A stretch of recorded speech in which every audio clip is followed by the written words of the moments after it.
Hey guys, good morning. It's Saturday, July 20th, and happy July 20th to you all. I'm actually, as you can probably tell, driving right now. Not the most sensible thing, but man, I gotta tell you, even trying to make a video sometimes with just life and being dad is tough, and getting sleep and working. So I'm gonna take advantage of the time right now. It's kind of early morning. I just finished my night shift and heading home to the family, and I'm in a pretty good mood. And I've been wanting to talk about a slew of topics. I don't even know how many people still follow me, if at all, but I want to talk about a slew of topics, and I don't have enough time to do that, so I'm going to kind of narrow it down to 2 or 3 today. One of which I think somebody deserves a ton of recognition and a shout out. Another topic is going to be somewhat, maybe you might think it's controversial. I don't. And then another one is going to tie into that. So without further ado, I think that if anybody's been following the news, I talked about it in a previous video, I don't know if he's a comedian, a TV personality, an activist, but Jon Stewart, who used to host The Daily Show, has essentially made it his mission in life to not just speak on behalf of, but crusade for the 9/11 victims fund that was running out of money, and they were going to, the government was going to stop, I don't know what the terminology is, in endowing it or paying it out. But, there's a lot of celebrities take their time and will go and testify or speak before Congress. But most of the time, those folks are doing it at the request of the government to come and speak as experts on a certain topic. Jon Stewart has, I don't want to say native New Yorker. He actually came from up in Boston, but lives in the Jersey area. And several months ago, he went and spoke to Congress on behalf of this fund that was losing its funding. And then he took a gentleman who, as it turned out, only had a few days to live, to go speak to Congress. And he didn't pussyfoot around. Congress, whoever the committee, had 5 members show up. And I'm terrible at attaching things to Facebook and stuff like that, but if you get a chance to go see Jon Stewart essentially chastise our lawmakers, our representatives, for really not giving a shit about a pretty serious topic, it's pretty special. And like I said, Jon Stewart didn't go down and speak because he was requested to go down and speak. He took his time and his influence and took something that was very special to him and important to him, and just gave it everything he had. And as it turns out, it looks like they're going to get the funding now. So, a lot of celebrities get attention for negative things. A lot of people do.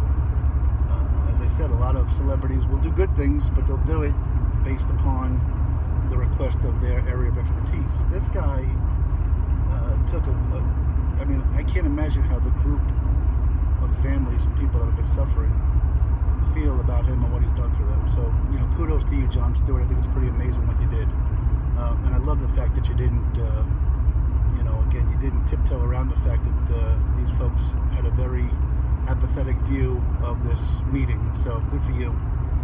The second thing I want to talk about, and it's going to tie into a third thing that I saw in the last couple of weeks, was a story out of Philadelphia, which I absolutely applaud. And some of you may not agree with me, and that's okay. You're entitled to your own opinion. No, I'm kidding. But so as the story goes, a woman, and maybe her husband, a woman I think stopped in Philadelphia. Now, silly, left her car running with her keys in it, just running to a store to get something with her kids in the back, and some 54-year-old man jacked the car, jumped in and drove off. And this woman, and I believe her husband, tracked him down. He got stuck in traffic, and the mob basically beat this guy and killed him. And you know what? I absolutely applaud that. And it got me to wondering, there's a fine line between vigilanteism, vigilante justice. If you've ever seen the movie A Time to Kill, which is a brilliant movie, kind of touches on the subject. But I'm a big believer in a lot of wasted time, money, tax dollars, and other things on trials and so forth. Along with, I think that people, we have such a, I really want to say, a soft judicial system. You kill somebody and you get to live the rest of your life. It's not a pleasant life, but you get to live. And I'll tell you how this ties in a little bit later. But many thoughts went through my head. One, what would I do in a situation with my children? And then you hear stories from around the world of other countries that have severe penalties. You steal something, they cut a hand off. Now that might seem extreme, but in light of the fact that we've got, random shootings and drive-by shootings. In fact, on the news just yesterday, I heard about a gentleman that had killed his wife 27 years ago, got out, and the judge let him out because they said he's too old to be a harm to anybody. And at 77 years old, he went and killed some 23-year-old girl and stabbed her. And it's just preposterous to me. And like I said, you get convicted or you get arrested for something these days, and you have, several months before that you go to trial. We've got a wealthy person who had 12 hours of house arrest a day for trafficking young girls. I wonder if the penalty was a whole lot more severe, how it would impact some of the criminal behavior we have in this country. The story I want to talk about, and maybe it's shame on me, maybe it is. Maybe it's that I don't necessarily dive into a lot of articles and I see headlines and read a brief clipping. And I'm not sure exactly when this happened, but I remember specifically when it happened, the photos. And the photos and the headlines, there was a situation in Jacksonville, Florida, where a pedophile literally walked out of Walmart with a young girl and ended up killing her. And the kind of the headline and the outraged media and press was talking about, how this man could just walk out of Walmart. So when you see the pictures of this gentleman, which I've seen now when I talk about the television show I watch, when you see the pictures of this gentleman walking side by side with this young girl out into the parking lot, you kind of ask yourself, how does somebody have the balls to go up and just grab a young child and walk away from their parents like that? And why wouldn't somebody stop? Or how does it happen, right? That was the reaction I had when I heard the story. And then just recently I saw a 2020 on the story, and you know what? It's quite a bit different than what happened. I am not saying by any means that it should have happened, but remember, I'm about pointing the thumb and not the finger. So the headlines read, this man just accosts this girl and walks out of the store. Okay? Well, the story as it went down was like this. There was a young mother with 3 kids. She was not well off, and she was at a Dollar General, and she was looking to buy her daughter a simple dress. She was going to fly across country to her dad the next day in California.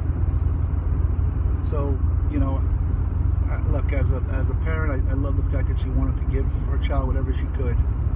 And she was in Dollar General, and there was this gentleman that was, as she said, she felt was staring at her. It made her very, very uncomfortable. And he was sitting by the register staring at her and the kids. And in fact, he was staring at the kids, not hers, it turns out. But he said to her something along the lines of, hey, I can help you buy that dress if you can't afford it. And she was hesitant at first. She was a little bit put off and leery. And then he said, look, you know what? I'm waiting for my wife. Not true. I have a $150 gift card to Walmart. If you want, I could drive you over to Walmart and we can go shopping and you can get the kids something. So as the woman said, when he mentioned his wife, I felt a little bit more at ease. So we got in his car, we drove over to Walmart, and they went shopping. And you can see in the video, it's very disturbing. The man is literally hovering, staring at this young girl, 8 years old. But then this is where it gets a little bit crazy to me, which wasn't reported initially. And for me, it doesn't change the craziness of the act, the sinisterism of the act. But the gentleman basically asked the family if they wanted McDonald's, or maybe he asked the little girl if she wanted McDonald's. At Walmart, a lot of times there's a restaurant, a Subway, or a McDonald's in the store. And she said yes. So the mother, fully aware, this is the part that gets missed. The mother, fully aware, allowed her daughter to walk away from her and her other two kids to an area where she's out of his sight to go get McDonald's. So I have to kind of question. She was leery 30 minutes earlier, but now all that leeriness is gone, right? And as it turns out, that's when that man walked out of that store.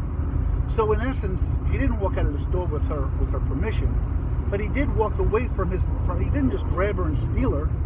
The mother fully acknowledged and gave permission for this stranger to take her daughter to McDonald's. Now, I'm not saying she should have expected anything, but there's a certain amount of pointing the thumb that has to go on there.